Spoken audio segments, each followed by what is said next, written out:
While it might not be the most well-known commodity in Georgia, timber accounted for more than $600 million to the state's economy last year.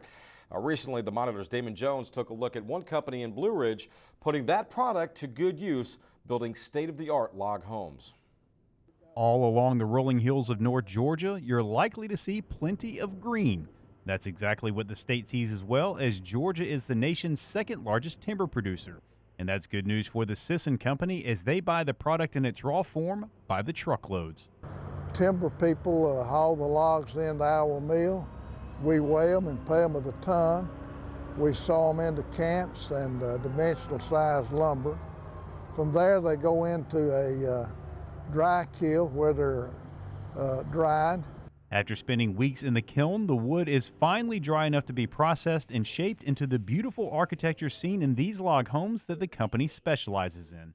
We have planers. We plane the lumber into dimensional lumber, such as framing, 2x4s, 2x6s, and also paneling, which is used for interior walls.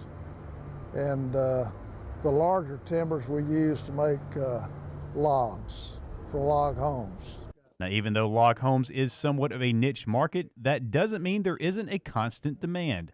In fact, it's so much so that the builders are having a tough time keeping pace. At the moment, we can't keep up with the demand, especially for the completed houses we build. Right now, we've got a backlog of orders. Of course, at one time, a few years ago, we had a backlog of 85 homes to build. While these homes might look rustic, they are very state-of-the-art and are actually more energy efficient than houses built with insulation. A lot of people wonder if you can heat them, and it's a lot more efficient than an insulated home, because once the house is heated or cooled, the R value is much, much higher than with a standard insulated home. So, as you can see, for the wood to go from this to this, it must first go through a number of different processes. The log is cut in the forest till the time it gets to a house. It goes through many hands. And especially nowadays, since more of the wood is utilized.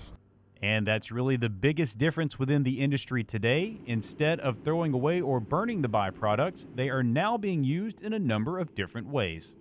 The bark of the tree is used for landscaping mulch. The sawdust today is used for by the poultry industry, and they fight over it. The shavings, as you saw earlier, goes into bags and is sold for pet bedding.